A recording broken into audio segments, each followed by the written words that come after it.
మేము చేసే వీడియోస్ మీ మొబైల్కి నోటిఫికేషన్గా రావాలంటే మా ఛానల్ని సబ్స్క్రైబ్ చేసుకొని పక్కనే ఉన్న బెల్ ఐకాన్ని యాక్టివేట్ చేసుకోండి.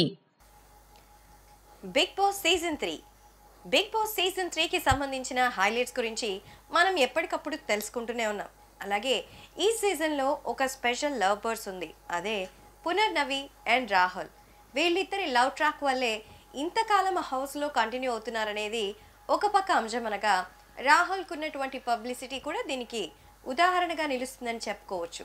సో స్పెషల్గా హౌస్ నుంచి బయటకు వచ్చిన కంటెస్టెంట్స్ వీళ్ళిద్దరి మధ్య లవ్ లేదని, జస్ట్ వాళ్ళు ఒక అండర్స్టాండింగ్కి వచ్చి బిగ్ బాస్లో కొనసాగేందుకు అలా ట్రై చేస్తున్నారని చెప్తున్నారు. ఏది ఏమైనా అసలు వాళ్ళ లవ్ ట్రాక్ వల్లే ఉన్నారన్న సంగతి చూసే మనకు మాత్రం తెలీదా ఏంటి? కానీ లాస్ట్ ఎపిసోడ్లో హౌస్ నుంచి ఎలిమినేట్ అయ్యి బయటకు వచ్చిన మంచోడు రవికృష్ణ వీళ్ళిద్దరి లవ్ ట్రాక్ గురించి ఓ సీక్రెట్ చెప్పాడు. అదేంటంటే అందరూ చెప్పిందే, రాహుల్ పునర్నవి మంచి ఫ్రెండ్స్, అంతేకాని అంతకు మించి వాళ్ళిద్దరి మధ్య ఏం లేదు. సో ఇలా నడుస్తుందని తెలిస్తే కొంచెం హైప్ వస్తుందని వాళ్ళు అలా కంటిన్యూ చేస్తున్నారు అంతే తప్ప వేరే ఏం లేదు.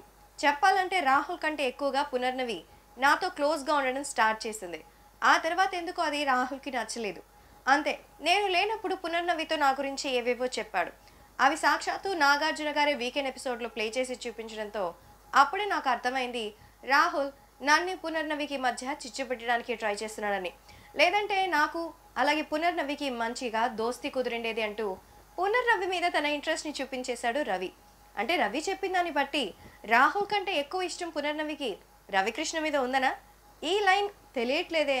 అంటే బహుశా అప్పట్లో ఓ ట్రైన్ టాస్క్ పెట్టారు. ఆ ట్రైన్ టాస్క్లో భాగంగా హనీమూన్ కపుల్గా యాక్ట్ చేశారు. ఈ ఫ్రెండ్షిప్ అక్కడి నుంచి వచ్చిందా, అంతకు ముందు ఉండేదా? ఏమో, హౌస్లో ఉన్నప్పుడు మాత్రం ఈ టాపిక్ బయటకు రాలేదు.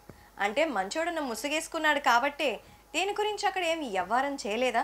వచ్చిన తర్వాత ఇలా చెప్తున్నాడంటే రాహుల్ని బ్యాట్ చేయాలనా, నిజంగా పునర్నవి మీద ఇంట్రెస్ట్ ఉందనా? ఏమోపా, అక్కడ ఏం జరుగుతుందనేది బిగ్ బాస్కి అక్కడున్న వాళ్ళకి తెలుస్తుంది.